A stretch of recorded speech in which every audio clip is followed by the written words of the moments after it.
What's going on, everybody? Up here in Apache County doing a relocation for a customer. Just want to throw that out there. We do relocations in the area. We have a fully articulating 40-foot trailer.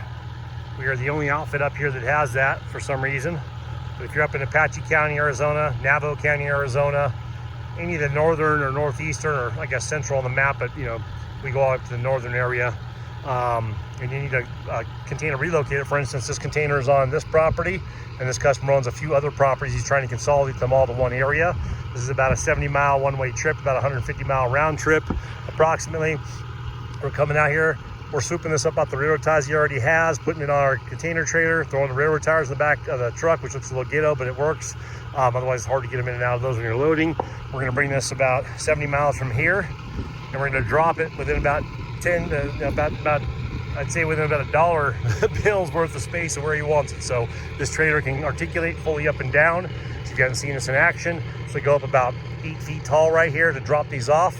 The way this trailer is designed, it's a gooseneck, obviously, but the full articulation with the dual hydraulic motors right there, double duals in the rear.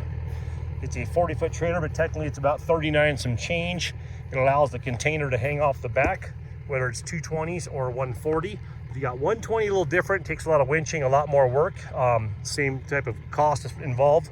But once this thing goes down and articulates, that trailer tip goes the very down to the ground. That end of the trailer, or sorry, the container will touch ground first, and it will lift it away from the trailer. I can just pull away. Me and my sons, we just pull away, and it drops your trailer right, or container right where you want it to, and the trailer just pulls out from underneath it. So anyway, if people are wondering how that works, I'll try and get one in action. We just, when we're doing this, it's not always the most exciting and fun thing to do, and we don't really think about filming a lot of times, but basically this thing's gonna articulate, some touch ground, we're gonna pull out from underneath. It's very simple. I do have some videos like that on a couple of my YouTube channels, not that hard to find. There's stuff like that on the internet, but this is more of an information video real quick, just kind of touch base with a clientele out there. Different customers are doing off-grid builds. This is out in the middle of Apache County, Arizona. Some of the best way to secure your property. So this one is a one trip, or probably a two trip actually.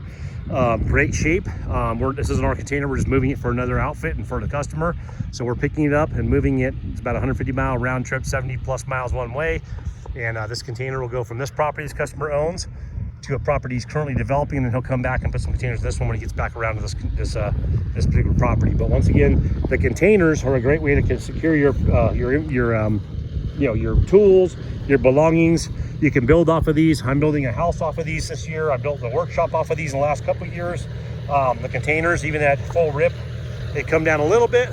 They're still cheaper than buying wood and building yourself between wood and fasteners and all that stuff, and the hard work and sweat and labor. We suggest 2 railroad ties in these. These are designed to hold 27,000 pounds in the belly. So they weigh about, this is one, let's see, they'll say right on top of them, they're all different. You can see right here, this one weighs 8,160 pounds.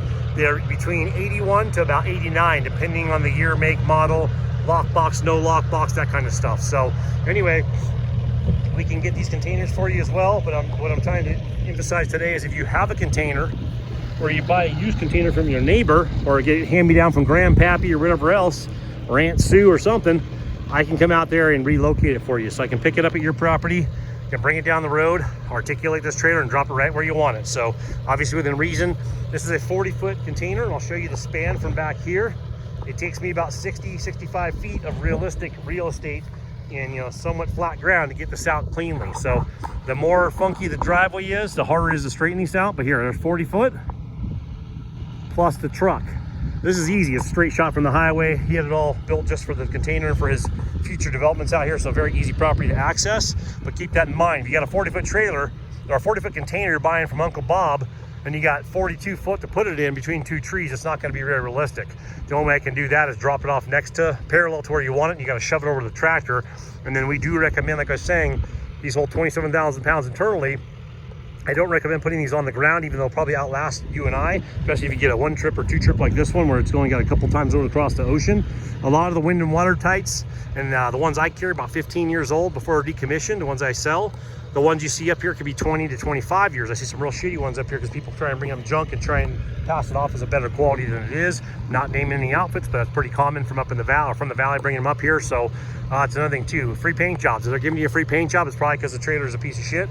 and it needs a free paint job. So the container's got rust spots. So basically what'll happen a couple monsoons later, you're gonna look like a Dalmatian, because all that beautiful pink paint or blue paint or whatever you did that looks similar to this when you get it, see that little rust spot right there? That's just a rust spot from this one, brand new patina, a couple trips across the ocean. This thing's probably less than a couple years old. But you'll see a bunch of those on these free paint job ones that you look like a Dalmatian, because you have rust spots all over this thing after a couple monsoon seasons and bake it out in the Arizona sun. They'll use cheap paint, $150 special, and they'll try and beat everyone's rate by giving you a really crappy container that needed a paint job for you to even accept it. So a lot of times people don't think about that. They're just looking at the price, you know, to get these things on their property. And $100, $200, $300 is a big difference. I can tell you, when you buy as-is containers off the border wall or at some of these depots where they can't get rid of them, to people like me and guys over in St. John's and guys, you know, other people up here that we try and sell a good quality product up here, they will sell you really crappy containers with hazmat materials in them, rust all over them, bad hinges. So it depends what you're kind of trying to do. We're not trying to make you maybe a doctor's office out of these things, so you don't necessarily need a perfect container. But if it needs a paint job and they're offering a free one, it probably means that thing's a total piece of shit before they painted it, and you're kind of getting lipstick on a pig, if you ever heard that. So the pig is the container in bad shape, the lipstick is the paint put on there. They're just trying to sell you something that the depots could barely get rid of. So those guys are able to lower the price because they bought those really cheap, because like I said, the depots can't get rid of them, no one wants them. So doesn't mean there's not a place for those, but I can tell you I wouldn't build a house out of those, because they probably had hazmat materials inside the floor, so you have some chemicals you don't want to mess with. Probably in the walls as well, so you can get stuff in there that's going to be kind of funky for your health. So keep that in mind. But I mean, if you're building like a shed and you're going to put epoxy the floor and you're going to cut into it, sometimes those are good bargain basement types of deals. If you want something that's really nice and clean, this guy's putting, I believe, like classic cars and nice things inside here. He doesn't want all that patina, the stink, and everything else. So these are 1 or 2 trips, like I was saying. A 2 trip means just came over the ocean twice. It could be a year old, could be 3 years old, but typically a wind and water type is going to be at 15 to 20 years old up here, and some are even older than that. So anyway, just giving you an idea. Like I said, not trying to slam anyone else. To each is their own. Everyone has a little niche. I can take a really crappy container and make it awesome, but if I bought one with a hazmat issue in it, I knew the history of it, I would basically take and sand that whole floor, you know, with respirator on, the whole 9 yards. I'd epoxy seal the floor, and we're talking about a rough one, not something like this. Epoxy seal that floor, then I would, you know, basically sand the whole entire outside and put a nice high quality paint that's recommended, the type of paint you want to put on this thing to seal up everything that's inside there, and then you know, have that thing brand new again. But with that comes labor, it comes cost. So you might save $1,000 on a container by buying a shitty one from an outfit that's just putting lipstick on a pig, and you might really have to put $1,000 right back into that to make it livable. Or even at a workshop, you might be in there every single time you're in there getting a headache because you got some chemicals in there you're smelling.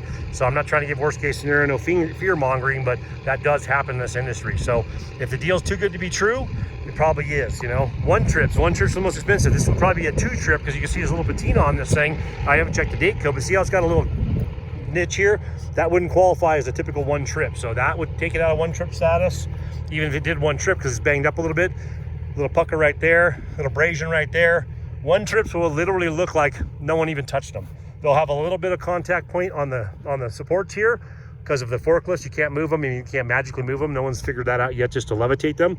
So it's going to have some contact points here. A lot of the companies will just respray with a matching color and a matching quality paint the corners, which is not, they're not trying to hide anything on that case. They're just making them look even prettier, but they're not hiding rust. This one also has a little niche right here.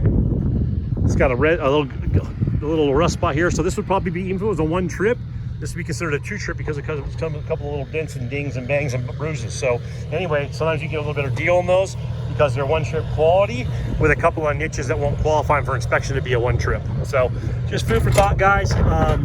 This is a 2021, so once again, I'm probably pretty accurate. We're in 2024 now.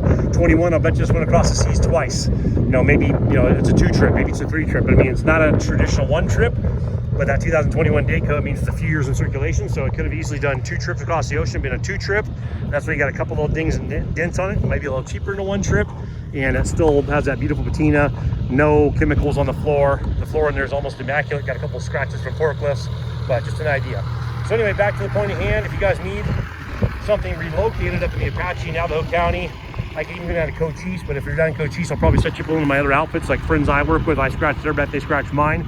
But up in Navajo and Apache County, if you need your container relocated to another property, if you're buying a used one, I don't care that you didn't buy it from me. I'll gladly help you. Obviously we charge, but I will gladly help get it moved to the proper property for you. And I'm one of the only people that does it up in Apache County. Right on, guys. Give me a call if you have any questions. 928-243-3443. I go under Max Transport. You'll be able to find us online on Facebook. I just hate using Marketplace, but it's just nice to have this stuff out there. It's just kind of a race to the bottom. A lot of people are know-it-alls on there and just getting the political banter and everything else, and I'm not here for that. So anyway, if I can help you guys out in any way, my sons and I would love to help you relocate a container. Once again, 928-243-3443. Stay safe out there.